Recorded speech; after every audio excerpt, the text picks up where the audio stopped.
नमस्कार, स्वागत आहे सर्वांचं आपल्या यूट्यूब चॅनलवरती। महाराष्ट्रातील संजय गांधी निराधार अनुदान योजनेच्या सर्व लाभार्थ्यांसाठी अतिशय महत्त्वाची माहिती व्हिडिओच्या माध्यमातून आपण जाणून घेणार आहोत।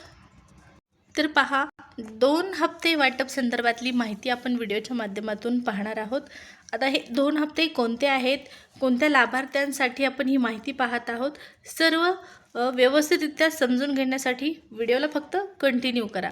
त्या अगोदर आणखीन एक छोटीशी परंतु महत्त्वाची सूचना, दिव्यांग सहाय्यक पोर्टलवरती नोंदणी जर तुम्ही केलेली नसेल तर पोर्टल सुरळीतपणे चालू ज्यावेळेस होईल, ज्यावेळेस व्यवस्थितरित्या पोर्टल रिस्पॉन्स करेल त्यावेळेस तुम्हाला नोंदणी करणं बंधनकारक आहे। जर माझे दिव्यांग बांधव नोंदणी करणं अनावश्यक आहे असं समजत असतील, नोंदणी करण्याची गरज नाही असं समजत असतील तर त्यांच्यासाठी सूचना आहे, नोंदणी ही करणं बंधनकारकच आहे। मुख्यमंत्री साहेबांनी सुद्धा, तुकाराम मुंडे साहेबांनी सुद्धा नोंदणी संदर्भात दिव्यांग बांधवांना स्पष्टपणे सूचना दिलेल्या आहेत। तुम्हाला वेगवेगळ्या योजनांचा लाभसुद्धा दिला जाणार आहे। त्याचबरोबर जे अनुदान आहे तुम्हाला वाढवण्यात आलेलं 2,500 रुपयाचं जे अनुदान आहे ते सुद्धा मिळण्यासाठी गरजेचं आहे नोंदणी करणं। तर पोर्टलवरती नोंदणी करून घ्या। आता या ठिकाणी पहा, अतिशय महत्त्वाची अपडेट आपण पाहत आहोत आणि ती म्हणजे 2 हप्त्यासंदर्भातली। तुम्ही म्हणाल आता या एप्रिल हप्त्याच्या वाटपापूर्वीच मोठा गोंधळ निर्माण झालेला आहे आणि हा गोंधळ म्हणजे दिव्यांग सहाय्यक पोर्टलवरती नोंदणी करायची आहे। पोर्टलवरती रजिस्ट्रेशन करण्यासाठी तर अनेक अडचणींचा सामना करावा लागत आहे, अनेक अडचणींना सामोरे जावं लागत आहे। मग आम्हाला आता हे 2 हप्त्याची काय नेमकी भानगड आहे, हा एक नवीनच मुद्दा समोर आलेला आहे। तर पहा, अशा अनेक प्रश्न तुमच्या मनामध्ये निर्माण होणं साहजिकच आहे। हे 2 हप्ते कोणते असणार आहेत, तर ज्या लाभार्थ्यांना आत्तापर्यंत मार्च महिन्याचा हप्ता जमा झालेला नाही अशा लाभार्थ्यांना मार्च महिन्याचा हप्ता प्लस आपला एप्रिलचा पुढचा येणारा हप्ता, अशा पद्धतीने जे माझे दिव्यांग बांधव असतील त्या दिव्यांग बांधवांना एकत्रितरित्या 2 हप्ते आणि जे इतर लाभार्थी आहेत त्या इतर लाभार्थ्यांना 1,500 रुपयेप्रमाणे 2 हप्ते अशा पद्धतीने शासनाच्या माध्यमातून जमा करण्यात यावेत अशी आपण शासनाला विनंती करूया। कारण मार्च महिन्याचा जो हप्ता आहे त्या वितरणासाठी आपल्याला एक तारीख मिळालेली होती आणि त्या तारखेनुसार पहिला मेसेज होता 11 तारीख, पुन्हा तारीख बदलण्यात आली, 12 तारीख आली, पुन्हा 13 तारखेचा मेसेज आला आणि प्रत्यक्ष पैसे मात्र 14 तारखेपासून आपल्याला सुरुवात झालेली होती मिळण्यासाठी। ही सर्व गोंधळ आज 2-4 महिन्यापासून सुरू आहे।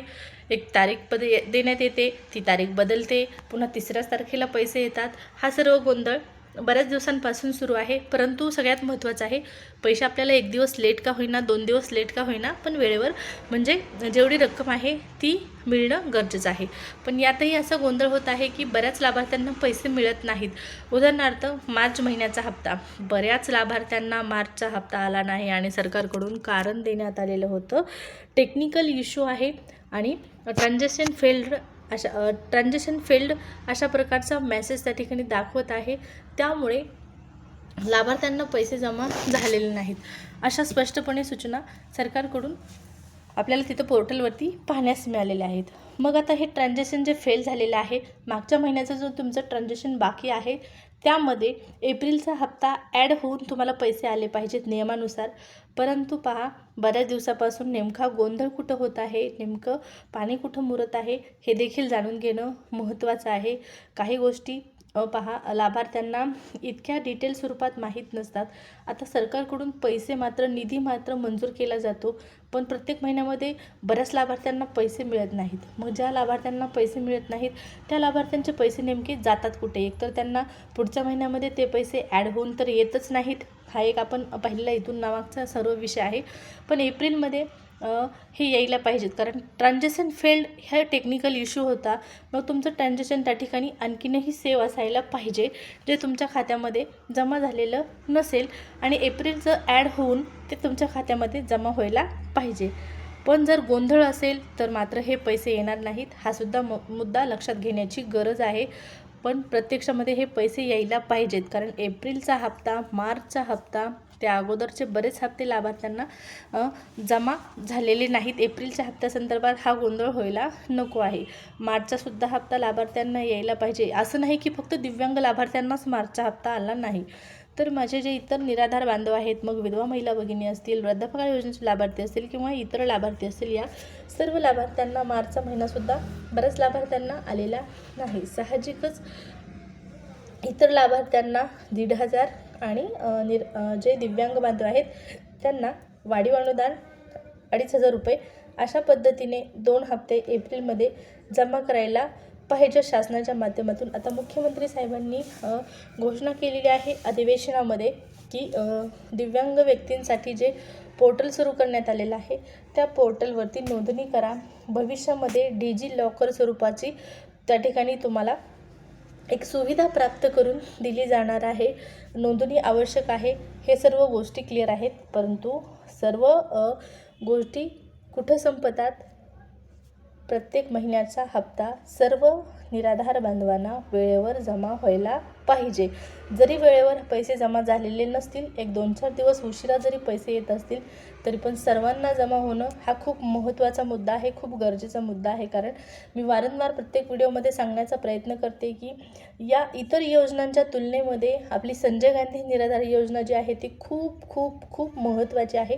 कारण या योजनेचं महत्त्व जे आहे, ही योजना किती गरजेची आहे हे योजनेच्या नावामध्येच समाविष्ट आहे. निराधार योजना म्हणजे ज्यांना कुणाचा आधार नाही त्यांच्यासाठी सुरू केलेली ही सरकारची योजना आहे आणि सरकारचाच या लाभार्थ्यांना आधार आहे, अशा प्रकारचा योजनेचा अर्थ होतो. त्यामुळे नक्कीच सरकारने या योजनेला महत्त्व दिलं पाहिजे.